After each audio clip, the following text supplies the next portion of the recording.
Good morning to all the students. Welcome to the physics class. So students, today we will do resistors in parallel. तो जैसे कि आप जानते हो, in the last video we discussed combination of resistors. तो combination two types के हो सकते हैं. One is series and one is parallel. तो यहाँ पे स्टूडेंट्स आज हम पैरेलल कॉम्बिनेशन करेंगे. पैरेलल कॉम्बिनेशन में क्या होता है कि फॉर एग्जांपल यहाँ पे मेरे पास कोई एक रजिस्टर है.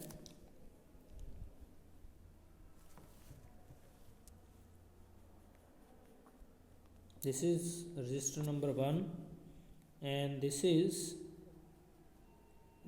Register number 2. Now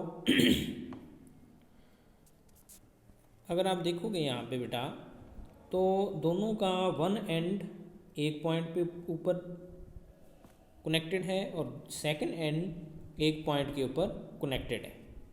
so that's why this arrangement is called parallel arrangement. और सीरीज में क्या बताया था आपको मैंने?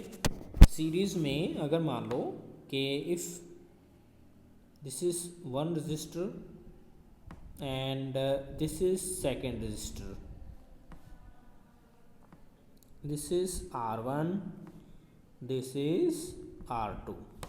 तो स्टूडेंट्स यहाँ पे अगर आप देखोगे तो दोनों रजिस्टर जो है, देखो सेकंड रजिस्टर फर्स्ट रजिस्टर का सेकंड एंड सेकंड रजिस्टर के फर्स्ट एंड से जुड़ा हुआ है. ठीक है. सो इस तरीके से यहाँ पे they are connected end to end, है ना. They are connected end to end. So that's why this arrangement is called series arrangement. तो दो तरह के अरेंजमेंट हम दो तरह से इनको जोड़ सकते हैं. We can connect resistors in two ways. तो सीरीज वाला तो हमने देखो we have discussed this, but today we will discuss resistors in parallel. तो when two resistors are connected between the same points, अगर उनके पॉइंट्स जो हैं वो सेम ही, देखो ये मैंने सेम ही कनेक्ट कर दिए. They are connected to same point and they are connected to same point. तो इस तरीके से these are called the parallel arrangement. तो उसमें जो टोटल रेजिस्टेंस है, for example we have this resistor, we have this resistor, we have this resistor, and it has resistance R1, it has resistance R2, it has resistance R3. So students, now if they are connected in parallel, how they are connected parallel? Because they are one ends of all the resistors is connected to same point. तो यहाँ पे they are in parallel. तो उनकी resistance कितनी है? पहले की R1, दूसरे की R2, तीसरे की R3. तो अब टोटल रेजिस्टेंस कितनी होगी यहाँ पे, वो कैसे निकालेंगे? So for that we have formula. Formula क्या है? 1/R is equal to 1/R1 plus 1/R2 plus 1/R3.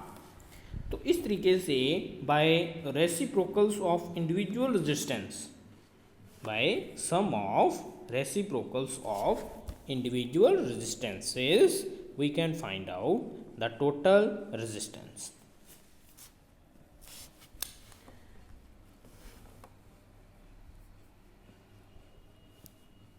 Now students, इसमें एक पॉइंट और ध्यान में रखने वाला है कि व्हेन, आपको पिछले में मैंने बताया था कि when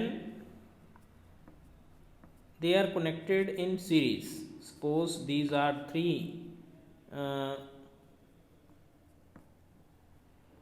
resistors, that is R1, R2 and R3. So they are connected in series and they are connected to a voltage V. Its plus end is this and negative end is this. तो students यहाँ पे हर एक register के ऊपर अलग अलग voltage होगी, means इसके ऊपर V1 होगी, इसके ऊपर V2 होगी, इसके ऊपर V3 होगी। बट करंट जो फ्लो हो रहा है यहाँ पे, the current flowing, suppose it is I, so I current will flow throughout all the register, मतलब R1 में भी I करंट ही हो रहा है, मतलब करंट जो है वो सेम है। This is in case of series, ये सीरीज के केस में होता है। अगर अपनी बात करें पैरेलल की, now I am going to draw parallel combination.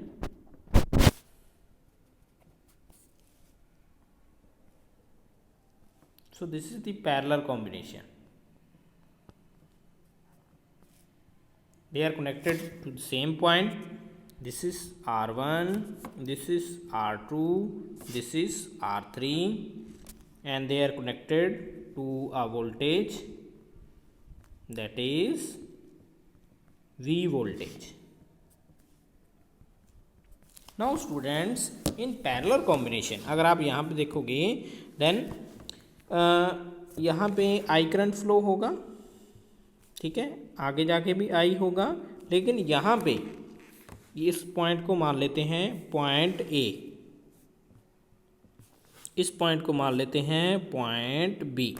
तो स्टूडेंट्स A और B, अगर अपने A पॉइंट की बात करें तो A पॉइंट के ऊपर यहाँ पे जो I करंट है वो डिवाइड हो जाएगा, मतलब उसके पास 3 वेज है जाने के लिए, B तक पहुँचने के लिए 3 रास्ते हैं। कुछ करंट यहाँ से जाएगा, कुछ करंट यहाँ से, और कुछ करंट यहाँ से। फॉर एग्ज़ाम्पल यहाँ से जो जा रहा है वो है I1, और यहाँ से जो जा रहा है बीच में से वो है I2, और यहाँ से जो तीसरा करंट जा रहा है वो है I3। तो इट मीन्स यहाँ पे आप ईज़िली सी कर सकते हो दैट द करंट, तो यहाँ पे जैसे आप देख सकते हो बेटा कि R1 में I1 करंट फ्लो हो रहा है, R2 में I2 और R3 में I3। तो इट मीन्स जो करंट है वो सभी रेजिस्टेंस में अलग अलग होगा। तो इस तरीके से बेटा we can see that the current through every resistor is different. लेकिन यहाँ पे जो वोल्टेज है, voltage means potential difference across all the resistors will be same, that will be same, but current will be different. तो ये opposite हो गया series combination से, तो ये बात आपने याद रखनी है। उसके बाद how we can find out the resultant resistor. तो जैसे आपको भी मैंने बताया कि करंट जो है that will be divided into I1, I2, I3। So total current will be equal to I1 plus I2 plus I3। So अपने जानते हैं that V is equal to IR। तो अगर यहाँ से I की वैल्यू निकालें, I की वैल्यू कितनी आएगी, V अपॉन में R। सो फ्रॉम हेयर अगर अपने I1 की निकालें so it will be R1, क्योंकि V सेम है तो V ही रहेगा, R जो है वो 1 लेंगे। So in this way we calculate I1, I2, I3। तो ये वैल्यूज़ यहाँ पे हैं। उसके बाद बच्चों यहाँ पे अपने V upon, because we know that इस इक्वेशन में सभी वैल्यूज़ पुट कर देंगे। I is equal to V upon R, तो वहाँ पे ये आ गया।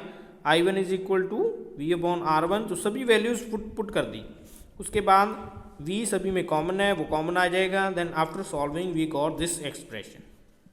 तो ये आपने ऐसे कर लेना है। तो ये हमारा टोटल रेजिस्टेंस, रिजल्टेंट रेजिस्टेंस आ जाएगी for parallel combination.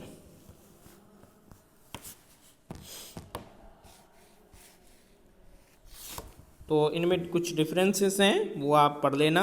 I will send you the pic of this and you just read. वही डिफरेंसेस हैं जो मैंने बताए हैं अभी, कि अगर अपने बात करें पैरेलल की, तो इसमें अगर एक भी कोई भी कंपोनेंट है वो ख़राब हो गया तो सभी जो कंपोनेंट है वो उनकी वर्किंग जो है वो नॉर्मल रहेगी। लेकिन इसमें अगर एक भी जो है कंपोनेंट ख़राब हो गया, अगर सीरीज़ में लगाते हैं तो सभी कंपोनेंट बंद हो जाएंगे। Second point, each electric appliance has its own switch. ठीक है, इसमें सभी की अलग अलग स्विच होती हैं, लेकिन इसमें एक ही स्विच सभी की रहती है। उसके बाद each appliance get same voltage, सभी को सेम वोल्टेज मिलेगी, लेकिन इसमें the appliance do not get the same voltage, मतलब उनके पास वोल्टेज जो है वो अलग अलग जाएगी। Overall resistance of household circuit is reduced due to which the current from power supply is high. तो इस तरीके से ओवरऑल रेजिस्टेंस, क्योंकि अपने को पता है, एक बातें आपने याद रखनी है कि अगर पैरेलल में कनेक्शन करते हैं ना तो टोटल रेजिस्टेंस जो है वो कम होती है as compare to series combination. ठीक है।